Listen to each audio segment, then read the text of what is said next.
বুকে হাত দিয়ে বলতে পারবো ডেঞ্জার জোনের মতো সিনেমা বাংলাদেশে আগে কখনো হয়েছে কিনা, কেউ দেখেছে কিনা সেটা আমাকে প্রমাণ দিবে। আমি আপনাদেরকে সাক্ষী রেখে আমি তাকে পুরস্কার দেব। আপনি হলিউডে একটা সিনেমা বানাতে 10 বছর লাগে, আমার সিনেমাটাকে আমি ওইভাবে চিন্তা করেছি মিনিমাম 15 বছর সামনে। ডেঞ্জার জোন সিনেমাটা যে দেখবে সে বুঝতে পারবে যে এর আগে বাংলাদেশে এরকম কোনো সিনেমা দেখেছি কিনা। এটা আমি বুকে হাত দিয়ে বলতে পারবো।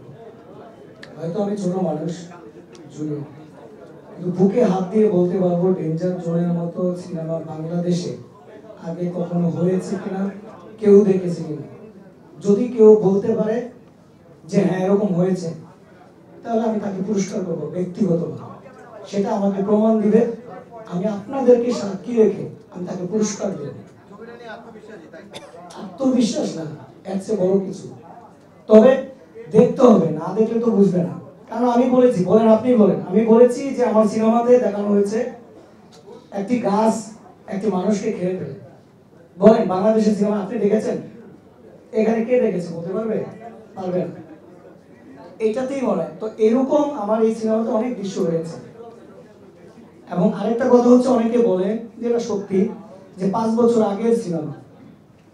বিষয়টা হচ্ছে কি, আপনি একটা জিনিস বলুন, আপনি হলিউডে একটা সিনেমা বানাতে 10 বছর লাগে। আজকে শুরু করেছে 10 বছর পর রিলিজ হয় ভিএফএক্সের জন্য। তাই 10 বছর পর কি ওই সিনেমাটা পূরণ হয়ে যায়? না। ওই সিনেমাটাকে ওইভাবেই মেকিং করা হয়।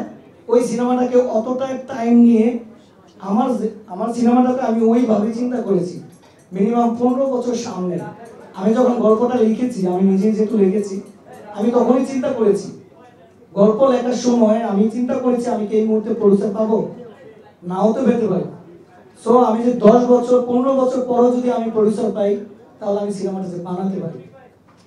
ওইটা মাথায় রেখে ওইভাবে কাজ করেছি। এবং আমার এই কথার সাথে মিল আছে কিনা আপনারা অবশ্যই, ট্রেলারটা রিলিজ হয়েছে জাজ মাল্টিমিডিয়া থেকে, ইগল থেকে রিলিজ হয়েছে। আপনারা আজকে ট্রেলারটা দেখবেন, তাহলে তো কিছু হলেও ওখানে সংক্ষেপ তো দেওয়া আছে, সবকিছু নাই, তাহলে বুঝতে পারবেন যে আমার কথার সাথে মিল আছে কিনা। হলের বিষয়টা আসলে এখনো বলা যাবে না, কারণ সামনে অনেক টাইম রয়েছে। আপনার রিলিজের ধরেন আমার 13 তারিখে রিলিজ, একদিন আগ পর্যন্ত 2 ঘন্টা আগেও, 13 তারিখে 2 ঘন্টা আগেও হল বুকিং হয়। সো এটা এখন বলা যাচ্ছে না।